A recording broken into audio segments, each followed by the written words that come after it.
that come in the future and are hopefully going to take over our job when we're really old and gray and can't do our job anymore. So that's my message to you. Thank you for coming and thanks for listening to me.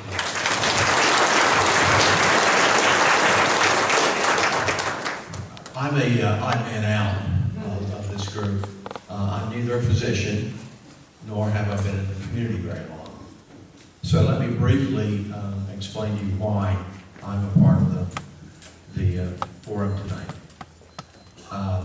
I was a director of a Boys and Girls Club and a children's camp in Southern California for 30 years.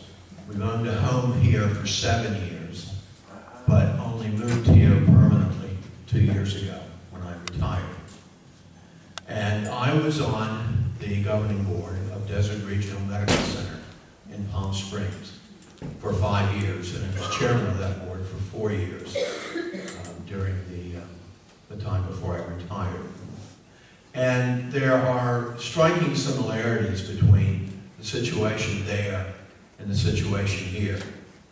Both were district hospitals, and I'm not sure if you're familiar with the background of district hospitals, but they were formed after the Second World War as a part of the economic development that was occurring to help communities create hospitals.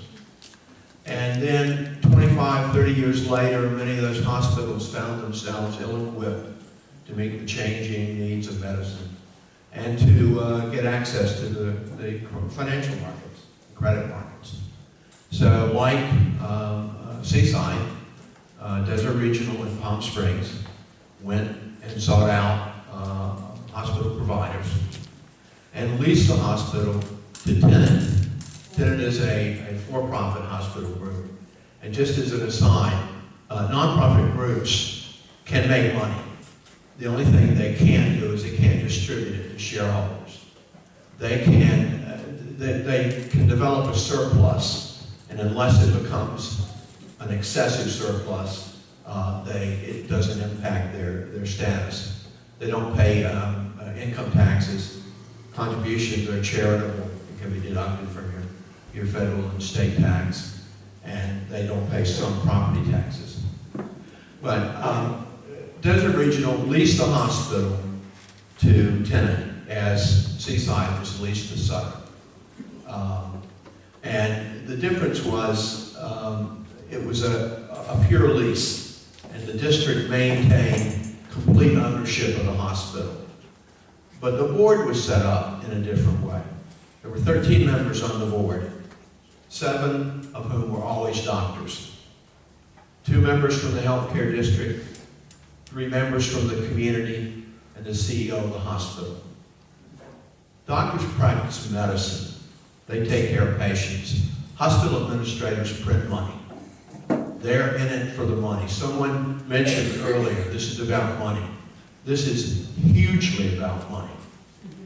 The Desert Regional model was highly successful because the hospital administration and the doctors were working together for the benefit of the patients who attended the hospital. This was a 325-bed acute care hospital with a trauma center and its own birthing center and its own cancer center.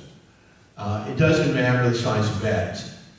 This hospital is probably more important in this community than Desert Regional was to Palm Springs, because Desert Regional was in an area where there were also 2 other large hospitals within 10 miles and 3 or 4 other hospitals within 60 miles, all on roads that you could get to without taking hours through the mountains. But how I got involved in this is I joined the ranks of the Medicare participants in February. And so I needed a doctor, and I called, I asked a friend, and he suggested Dr. Caldwell. So I arranged to become a patient of Dr. Caldwell. When I went on my first visit, we were talking about my general health condition, and I mentioned to him my background on the hospital board in Palm Springs. And subsequently, after the developments with Sutter, I called Dr. Caldwell, and he introduced introduced me to Dr. Duncan and Dr. Davis. And I've been working with them in trying to research some of why this is going on and how it occurred, in part because I had a background with the hospital board before. And let me tell you just a couple of things that I found that I think are important. The lease agreement that was signed January 31st, 1985 was like all lease agreements of the time with district hospitals, had a maximum 30-year length on it. And that's in the lease that the district signed with Sutter. There are questions as to whether the lease is still valid or not, and no one can answer it on either side, or at least Sutter's made no attempt to address it, other than one of their attorneys indicated they thought it was a dead document. I think that's questionable. I'm also not an attorney, so that's not a legal opinion. But also, when they signed the lease, Sutter agreed to 4 conditions. Committed to the provision of high-quality patient care service and a broad range of community service programs. Sutter Coast will be governed by a board, the majority of whose members will be residents of Delaware County. The leased property is leased to Sutter for the purpose of Sutter's operating and conducting a licensed general acute care hospital. Subject to satisfactory performance by the parties hereto, it is anticipated this lease will continue in effect to periodic renewals for the full 30-year potential term. There are, again, question marks as to whether the lease is still in effect. I think that's an academic and legal matter. There's a moral and ethical matter that may be far more important. But I'd like to give you just a little bit of information about who you're dealing with, as these folks have got a lot of money.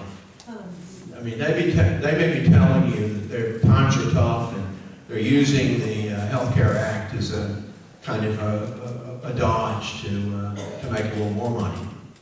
But, and you can get this online, by the way. This is off their website, but you can also get it from, there's a group called GuideStar. Nonprofit organizations have to file a Form 990. It's required by law, and they have to provide them to the public. GuideStar gets them to post the 990s on its website. Any nonprofit organization in the United States, their 990 can be found on the GuideStar website. And it's just guidestar.com, and there's a free sign up. But at the end of 2010, Sutter had $667 million in revenue, $640 million in expenses. They made $18 million. They had a 3% profit. Their assets at the beginning of the year were $1.7 billion. At the end of the year, they were $2.2 billion. 28% increase in assets. That doesn't count. This is where the funny money comes in. The $1 billion that they've got in restricted assets, which is $1 billion sitting in investment accounts. They spent quite a bit of money on investment management. And again, you'll find this in the 990. But here's the scary part. They had 21 and 25 top executives who each made more than $1 million in compensation. None of them practiced medicine. Again, these are hospital administrators. Sutter, on their own website, says they have 48,000 employees. Wages for those 48,000 employees came to about $240 million in 2010. Of those 48,000, the top 1,000 made 18% of the money. The other 98% made the balance.